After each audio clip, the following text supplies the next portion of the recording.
We are getting ready to turn Split Horizon back on router 1. We're going to override that default that happens on a serial interface when you're running frame relay. And also I'm going to show you a very, very helpful command. It's not just for RIP, but it's really helpful to get over the slow convergence of RIP and force some routing updates. So some good stuff here. Let's go ahead and head back to router 1.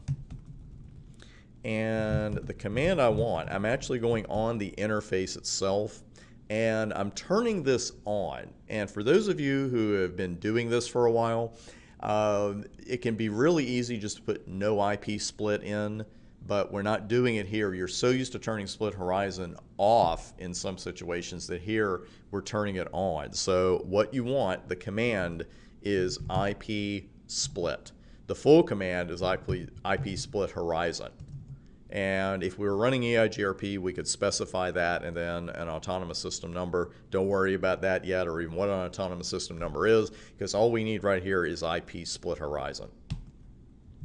Now, what I'm going to do is force a RIP update. And I will explain this command in just a moment. Let me go ahead and run it on all three routers here. I mentioned several times one thing that gets frustrating about RIP is its slow convergence. And even turning split there off, I'd have to wait a couple minutes for the routers to realize what was going on and the new updates to go out and come back in and get put in the tables. So instead of waiting, what I did is I forced an update with RIP by clearing the routing tables. And note the asterisk that I put there. Let me run clear IP route and then iOS help. And not a lot of options here, but you can, the main reason you're going to use this, I mean, I very rarely use these other options, so don't even concern yourself with those. What I would like to use this for is clear IP route asterisk, and what that does, it deletes all of your dynamically learned routes. Now your static routes and your connected routes, they're not going anywhere, but it will empty your routing table of all dynamically learned routes. So what happens then? Whichever routing protocol you're running, it's going to go ahead and start an update immediately because it's going, hey, I got no routes. It's like you just configured that particular protocol. You're not going to run this a lot with EIGRP and OSPF in your later studies because those protocols converge so quickly.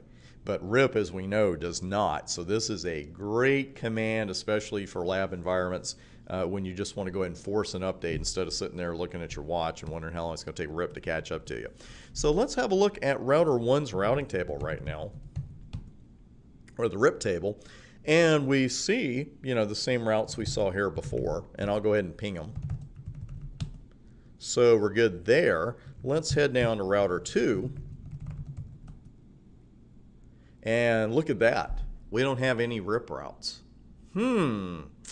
Therefore, there's no way in the world we're going to be able to ping 3333, right? So let's go ahead and try it. And those are just going to die out. So I'll go ahead and kill that ping.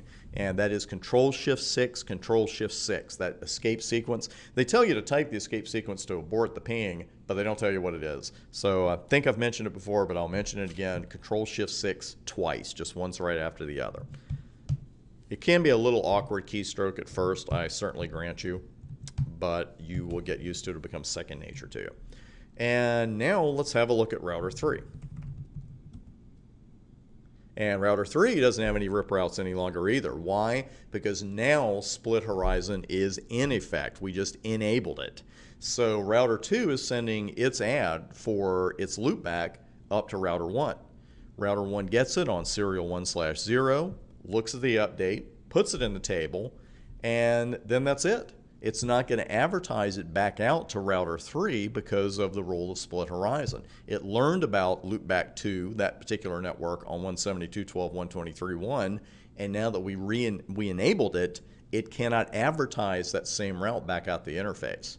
And the same thing's going on with router 3's loopback. So right now, neither spoke is learning about the other spoke's loopback because of Split Horizon. So if we wanted to go ahead and turn Split Horizon back off, it's just no IP split. I'm going to go ahead and do some clears. I probably just need to do that on 1, but I'm going to do it on all 3.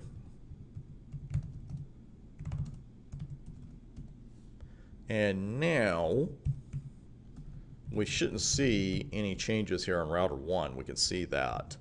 But now on 2 and 3, and there's 3 back because we turned split off. And we can ping it with no problem. We go to router 3. There's router 2's loop back again.